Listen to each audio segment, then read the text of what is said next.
Augustine's Confessions is philosophy as much as it is theology. It can serve as a guide to introspection for anyone, regardless of their religious beliefs. Let me tell you why. I still remember my freshman year at Stanford when everyone kept telling me that this is the opportunity to have sex with the smartest people in the world. Notwithstanding the seeming irrelevance between sex and intelligence, the prospect seemed thrilling.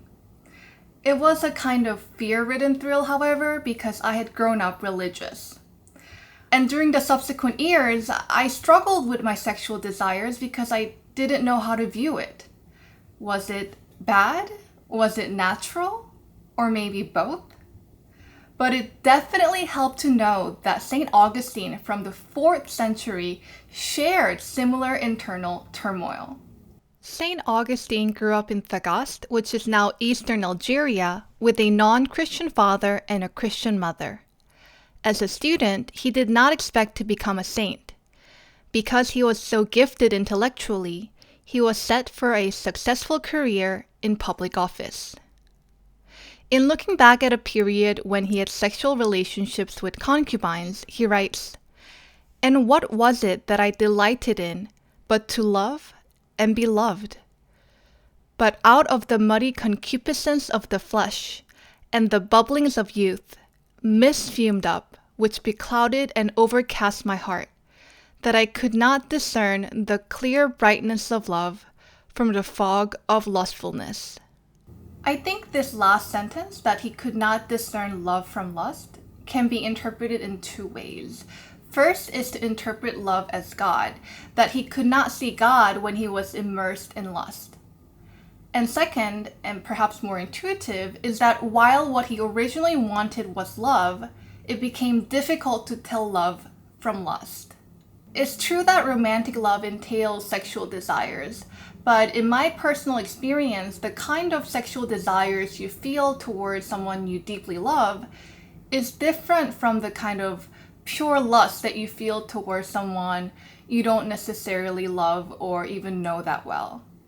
And something I have wanted to guard myself against in modeling Augustine is confusing lust for love. If I ever fall for lust, I want to acknowledge that I have done exactly that, instead of lying to myself that it's actually love. Later in Book 4, you can feel Augustine's inner torture as he writes, "And what did it profit me, that all the books I could procure of the so-called liberal arts, I, the vile slave of vile affections, read by myself and understood?" In other words, who cares if I'm well-versed in liberal arts and intelligent if I'm a slave to vile lust? I often like to ask other philosophers if their study of philosophy has actually deeply affected their personal lives. And it's funny because it's one thing to understand what is good and another to conduct it. Smart people aren't necessarily good people. It was lust for Augustine, but we all have this one thing that we can't keep ourselves from doing, even though we acknowledge it as bad. So what kind of attitude can we take towards such things? We can gain a hint from Augustine's recollection of the time he stole some pears, even though he wasn't hungry or poor. "For if aught of those pears came within my mouth, what sweetened it was the sin. And now, O Lord my God, I inquire what in that theft delighted me. And behold, it hath no loveliness. I mean not such loveliness as in justice and wisdom." So let's see. Here he admits that it was the sin or the badness of it that sweetened the taste of stolen pears in his mouth. And then he asks God, and presumably himself, what about it was so delightful when it is clearly not as lovely as justice and wisdom? In asking ourselves, what exactly about what I just did, which is clearly bad, did I like? We might not get an exact answer, but the introspection itself will yield some valuable insights about who we are and how to proceed.